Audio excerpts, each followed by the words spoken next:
السلام عليكم الحبابات، نتمنى ان شاء الله تكونوا بخير وعلى خير وانتم كتشاهدوا لا فيديو ديال اليوم. نبداوها ان شاء الله بالصلاه والسلام على حبيبنا رسول الله.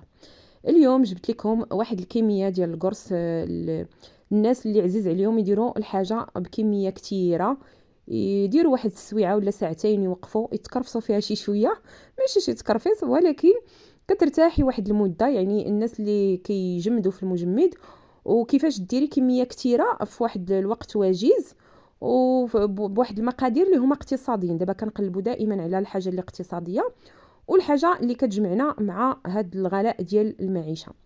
فمثلا هاد القرص ينفعك للكوتي ديال الوليدات الصغار، الكاسكروط، الضياف الغفله، وكتحيدي عليك حتى داك المصروف اليومي ديال مثلا المدرسه، كل مره نشري شي حاجه للوليدات. فهذا احسن حاجه ممكن انك تصايبيه في الدار، وهكايا كديريه في المجمد، راه ما تيوقع عليه حتى حاجه. كل مره يعني الماكسيموم غادي يبقى معاك واحد شهر. يعني هاد الكميه درت فيها 2 كيلو ديال الدقيق غادي تبقى معاك يعني تقريبا واحد المده ديال شهر. بيان سور الا كتنوعي، يعني كاينين مسمنات، ملويات، انواع اخرى ديال البريوش، فاش كتنوعي يعني كتبقى عندك واحد الكميه لمده شهر وانت كتستراحي. كتخدمي كما قلت لك سويعه ولا ساعتين وكتبقي واحد المده مرتاحه وكتكيسي حتى على الجيب. وقال لك جيب راه كيهرس الجيب. المقادير اللي غادي نحتاجو 2 كيلو ديال الفرص وجوج بيضات. بالنسبه للعجين، 2 كيسان دافيين ديال الحليب، يعني سخناهم من قبل.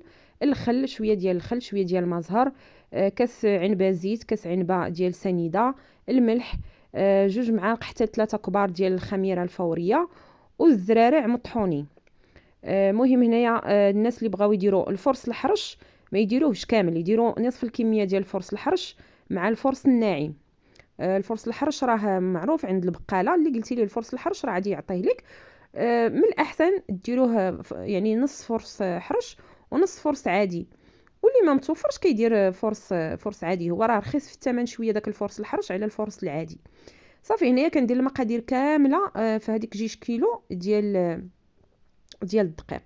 كندير كاس ونص ديال الزيت نباتيه. انا غادي نكتب لكم المقادير في الجنب ديال الشاشه حتى اللي بغات تسكرينيهم ويبقاو معاها. بالنسبه للسنيده كندير هنايا الكاس الاولاني. المهم المقادير كيبقاو اقتصاديين. هنا درنا كميه كثيره اللي غادي تخرج لينا تقريبا 130 حبه بالضبط. يعني هاد الكميه انا اللي درت 130 حبه بالضبط. كنزيد الكاس الثاني ديال السنيده. اللي ما بغاتش دير هاد المقادير كامله دير النص. دائما كنقولها كمبتدئات، ديروا نص الكميه او لا الربع ديال الكميه او لا الثلث. كتجربوا كتفرقوا دوك المقادير، مثلا بغيتوا ديروا النص كتفرقوها على النص، بغيتوا ديروا ربع الكميه كتفرقوا ديك الكونتيتي على 4، وهكذا. يعني باش تجيكم المساله خفيفه شي شويه في الخدمه. ومني كتجربي واحد الكميه وكتصدق معاك راه كتقدي تزيدي يعني ديري الكثره، لانك واقفه عادي تشعلي الفران، عادي تقرصي، عادي تعجني، عادي ديري. فمن الاحسن ديري كميه كثيره وكتهناي واحد المده. هنايا درت 2 معالق ديال الخل، نص كاس ديال ما زهر راه درته قبل. كنديروا نص كاس. الصراحه القرص هو ما زهر والزرارع. يكذب عليكم الكذاب اللي قال لك دار القرص بشي حاجه اخرى. هذا المزهر والزرارع يعني ماشي ضروري اصلا. مثلا الجنجلان اللي ضروري نافعو حبه حلاوه ومزهر، هادو هما المنسمات اللي تيجيو روعه في القرص. انا كندير هنايا حبه حلاوه والنافع مطحونين كما اعتدتوا. هكا الوليدات اللي ما كيبغيوش يتسطحوا مع ديك الحبه يمضغوها، من الاحسن طحنوهم. هما صحيين حتى بالنسبه للامعاء والجهاز الهضمي، وكيعطيونا لو دوغ في القرص، وفي نفس الوقت ما كيعيقوش بهم الوليدات الصغار. يعني كنديروا معاهم شويه القولب باش ياكلوا حتى هما الحاجه.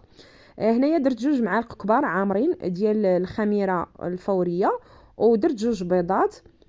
وهنايا 2 كيسان ديال الحليب دافي كبيتو على ديك الخميره باش دغيا تفاعل ليا. يعني كما كتشوفوا مقادير قليله، اللي دارت نصف المقادير راه كتقسم كلشي على 2. هاد القرص صدقوني راه كيجي زوين منسم بزاف. فايت درت معكم القرص ديال الدرهم اللي كيتباع في السويقات، هذاك اقتصادي جدا جدا. يعني ما فيهش بزاف ديال التعقيدات، ما فيهش الحليب، ما فيهش البيض، ما فيهش حاجه. بالنسبه لهذا القرص هذا فيه شويه زعما القوام. السيدات اللي بغاو يبيعوه يغليو شي شويه الحبه، ماشي يغليوها بزاف يعني، مثلا حتى ديك 2 دراهم حتى 3 الا داروا حبه كبيره على حسب شحال خرجت لهم الكميه. او لا كما كنقول لكم دائما بالنسبه للناس اللي كيديروا الطلبيات راه كيضربوا الثمن، كيشوفوا شحال باش طلعت لهم الحاجه، كيضربوا الثمن في 2 حتى ل2 ونص حتى ل3. باش ما بغيتي الربح اكثر كتضربي في 3، باش ما بغيتي شويه تسالكي مع الكليان باش تشدي الكليان كتضربي في 2 ولا 2.5. صافي هنايا كنجمع بالماء دافي. بغيتو تكثروا كميه الحليب يعني تزيدوا مثلا تعجنوا بنص سيطره الحليب كامل، راه ممكن وتكملوا بالماء، ولكن يعني ما يكفيش، او لا يعني ماشي ضروري، غير داك 2 كيسان الحليب راه كافيين، يعني كينسموا لينا هاد القرص. وهاد الكميه انا كندير معكم هاد التحضيرات صراحه كنديرهم في بدايه كل شهر، باش انا نجيكم الصراحه يعني ماشي تحضيرات رمضان 100%. حنا في رمضان بزاف ما كنسهلكوش بزاف يعني المخبوزات هكا بحال القرص كنديرو ولكن بكميه شويه قليله، ولا لي بريوش كنبغيوهم هكا في السحور ولا، ولكن ما كنديرش هاد الكميه كثيره، يعني هاد الكميه كثيره كنديرها برا رمضان، يعني فاش كتكوني باغا الكوتي ديال المدرسه، الفطور ديال الصباح، الكوتي العشيه. راكم عارفين الوليدات ما كيبغيوش يبقاو ياكلوا الخبز على طول النهار، فضروري كتنوعي ليهم هكايا بشي حاجه هكا اللي كتعجبهم. بالنسبه للعجين يعني كما اعتدتو كنرونو كنخلطو في البانيو، وكنديرو شويه جاري كيتلصق ليا في اليد، وكنغطيه حتى كيتخمر ليا. انا هنايا عادي نغطيه، عادي نزيد ليه واحد المينطه لان هذيك الرخامه كتكون بارده، كندير ليه واحد المينطه حتى كيطلع مزيان كيخمر، عاد كنرجع كندلكو. ملي كيتخمر كيجيكم ساهل انكم تدلكوه، سواء كان خبز او لا مسمن او لا ايتها حاجه عجنتو. هذه هي الطريقه اللي مزيانه، وضروري تكون عندكم شي بواطه هكايا بالغطايه او لا شي بانيو بالغطايه يكون احسن. هنا كندوز يديا غير في الماء دافي، وكنبقى نتلف داك التخمير، كندير بحال كي كنعجنو بوشيار، كنهز العجينه من التحت للفوق. بالنسبه للبنات المبتدئات كما قلت لكم ما ديروش كميه كثيره بحالي انا هكايا دايره 2 كيلو، بداو بكميه قليله حتى تولفوا العجينه وتصدق معكم الحاجه. بالنسبه للناس اللي ديجا موالفين يعني العجينه بكثره، السيدات المتزوجات اللي عندهم الوليدات والضياف وهذا راه تيكونوا مولفين بالعجينه، كت يعني كتحكموا في الكميه شي شويه. ها نتوما كي كتشوفوا راه ما كنديرش معاها مجهود عضلي بزاف، كنبقى نهز من التحت. انا راه ما مسرعاش لا فيديو هنا، يعني الطريقه باش كنخدمها، كندير داك الماء باش ما تلصقش ليا العجينه في يديا، وباش تزيد يعني تزيد ترطب اكثر. وها نتوما شفتوا دوك النفاخات راه بداو تيتكونوا غير من هاد الدلكه الخفيفه. واللي ما عندها الجهد تقسم العجينه على 2 بانيوات ودلكها على خاطر خاطرها. واللي عندها العجانه راه هناتها كدير كلشي في العجانه. انا حيت كنبغي نصور معكم يعني كلشي يستافد وكلشي يدير الحاجه، ما يديرش السبه انني ما عنديش العجانه. لا صدقات لك داك الوصفه حيت استعملتي الاله فلانيه، لا راه الوصفه عادي تصدق لك بايتها حاجه الا ما كانتش ديك الاله ضروريه. مثلا في لاجينواز ممكن نقول لك العجانه ضروريه الا بغيتي تطلعي لاجينواز ديالك. اما مثلا العجائن العاديين راه كطلعيهم غير بيديك، يعني الا كنتي شويه حادقه وشويه كتبعي النصائح اللي كيتقالوا في لا فيديو راه غادي تنجح معاك الحاجه. ممكن كاع اول تجربه ما تنجحش، ولكن ثاني تجربه ثالث تجربه راه الحياه هي هذه، كنجربوا حاجه تصدق حاجه ما تصدقش حتى كتولي تقني الحاجه كتولي تعرفي الاسرار ديالها. المهم هنايا فاش كندلكها بديك الطريقه اللي شفتوا صافي كتولي رطبه. كنجيب واحد الطبيصيل كندير فيه واحد شويه ديال الزيت، يعني ما تنكثرش بزاف. كندهن الطاوات ديالي اللي بغيت نعمر هكايا بالقرص، وبما نوجد الطاوات وندهنهم وبما نوجد هاد الزويته وهذا الشيء راه كتزيد تخمر ليا عاوتاني هذاك القرص. يعني انا تنكون خدامه فيه لان الكميه كثيره، وهو كيزيد يتخمر في يديا. وقت ما شفتوه عاود كيتخمر وانتم كتقرصوا فيه تلفوا ليه التخمار بديك الطريقه اللي كنديروا ديال العجينه ديال البوشيار، يعني كنهزوا العجينه كنخبطوها من الفوق للتحت. صافي انا هنايا غنبقى نهز كميه بكميه. دائما الا عندكم كميه كثيره هزوا الكميه اللي بغيتو تخدموها. هنا دهنت شويه العجين من الفوق بالزيت كامل، علاش؟ باش ما يديرش ليا ديك القشره اللي قاصحه.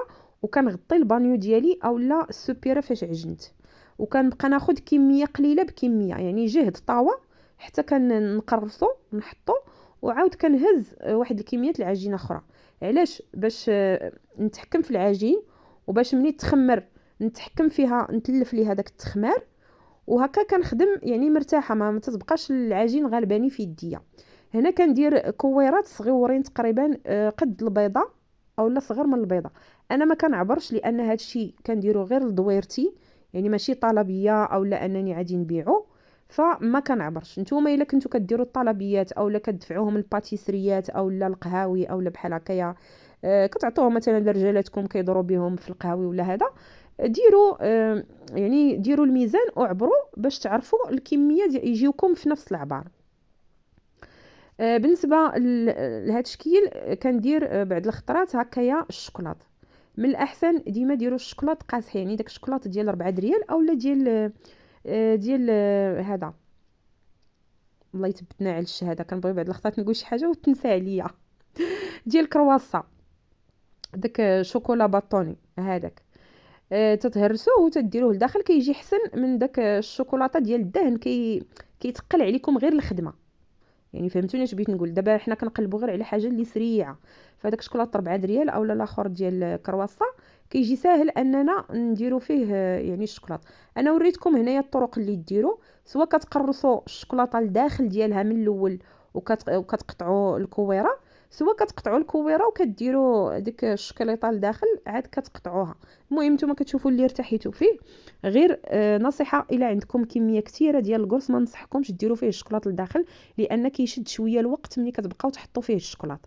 من الاحسن يعني ديروه عادي سامبل، هو راه منسم بما زهر وبالزرار. هنا كما كتشوفوا انا راه كنجلس في طبيله، ديما تنقولها لكم، تنحط ما يعني في طبيله وكنجلس في الكرسي على خاطر خاطري، وتنبقى خدامه في العجينه شويه بشويه. وفاش كنشوف العجينه في البانيو بدات كتخمر كنتلف ليها عاود داك التخمار، وانا خدامه فيهم كنتلف التخمار وتنبقى نقرص في نفس الوقت حتى كنساليهم. طريقه التخمار ديالهم كنخمرهم في الفران. هنا كنوريكم البيض خلطته ديجا بهذا بنسكافيه وما زهر. هذا شاطليه من واحد البريوش درتو ديجا معاكم، لان تقريبا يومين كندير هاد لي بريوش وهاد القرص، كندير واحد السيمانه تقريبا سيمانه في الشهر، كنعطيها الوقت ديالها، كندير فيها كاع الحويجات اللي كيكونوا خاصيني انني يكونوا عندي في الدار، شي قراش بلديين، القرص، البريوش المسمن الملوي، وهكا كنرتاح واحد المده ديال شهر حتى لشهر ونص. وهادشي راه ما كيخسرش في فريغو، كتجبدو كتسخنوا في الميكرووند ولا الفران، اولا كتجبدوا الحاجه بليله قبل وكتستهلكوها لغد ليه ما تيوقع ليها حتى شي حاجه. داك البيض كما قلت لكم باش ما يضيعش دهنت به، هو فيه ما زهر وفيه شويه ديال نسكافيه. ملي كنخمر الطاوات ديالي، الطريقات ديال التخمار، كنسخن الفران، كنشعل الفران واحد 2 دقائق حتى 3، كنجهد العافيه حتى كيسخن، كنفس ليه دوك البيبان، كنطفي عليه، كنفس دوك البيبان، كندخل واحد 3 طاوات 4 على حسب الحجم ديال الفران وكيفاش ممكن نحط دوك الطاوات. صافي غير كيبداو يطلعوا ليا كيخمروا كندهنهم بالبيض. الطاوه اللي بغيت ندخلها الطيب هي اللي كندهن بالبيض ونسكافيه وما زهر. بالنسبه للزرارع اللي بغى يرش الفوق الجنجلان ممكن يرشهم، اللي بغى يدير حتى الجنجلان في العجينه مع الزرارع صاينين ممكن يديرهم. المهم انا هاد الطريقه باش كنديرهم راه شفتوها. بالنسبه للفران كنطيبهم بحال كي كنطيب الخبز، دائما المخبوزات اللي هكا بريوش وهذا كنطيبهم بحال الخبز. كنشعل الفران كيسخن مزيان، كندخل الطاوه ديالي كنخليها حتى كتنفخ وكتطلع من التحت، يعني كتحمر من التحت وكتزيد تنفخ ليا ديك القرصه يعني كتشمع كتولي قاصحه من الفوق، ما بقاتش عجينه. صافي كنهبطها، ملي كنهبطها لان كيكونوا مدهونين بالبيض وديجا الفران سخون مزيان، كنقص ليهم العافيه باش يتحمروا على المهل، يجيني التحمار متساوي من جميع الجهات. صافي هنايا انا غير وريتكم شي وحدين درت لهم الزرارع غير باش تشوفوا. اللي ما بغاش الزرارع مثلا وليداتو ما كيستهلكوهمش ما ديروهمش. المهم نتوما كديروا اللي يعجبكم، ممكن ديروا حتى الزريعه، ديروا اي نوع د الزرارع كيعجبكم الفوق ولا حتى في العجين. صافي كنطيبهم بهذه الطريقه اللي قلت لكم، دائما الفران يكون سخون. بالنسبه للطاوه حاولوا تحطوهم شويه ما يكونوش مزاحمين. انا كيما شفتوا حيت عندي كميه كثيره حاولت شويه نزاحمهم، ولكن نتوما ما ديروش بحالي. ما فيا اللي بقيت تسنى الطاوه تخوى الاولى طيب، داكشي باش زحمتهم شي شويه. هذه هي الكميه اللي كتشوفوا. المهم هنا راه كل مره كتبدل الاضاءه، مره الشمس كثيره، مره راه تيجيو محمرين ومزيانين ومفشين. وبالنسبه لعدد القريصات اللي خرجوا ليا راه تقريبا 130 حبه بالضبط اللي خرجت ليا. الا نتوما كديروا الميزان وصغرتوا الحجم شي شويه راه غادي تلقاو بان يعني العدد اكثر من هكايا.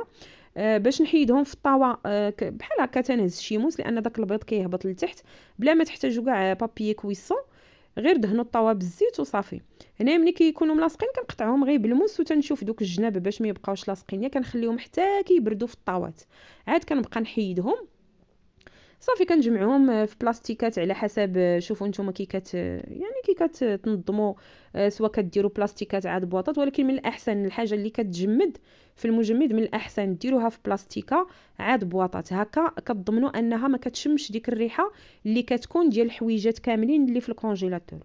مع العلم انا في الكونجيلاتور ما كنديرش فيه مثلا القزبور، اللحم، مثلا الحريف، بزاف د الحوايج اللي كتكون فيهم كيطلقوا الريحه ما كنديرهمش في الكونجيلاتور، كنخليه غير لهذا الشيء ديال المخبوزات وشي حاجه مثلا بحال هكا شي داند مقطعه شي كفته هكايا.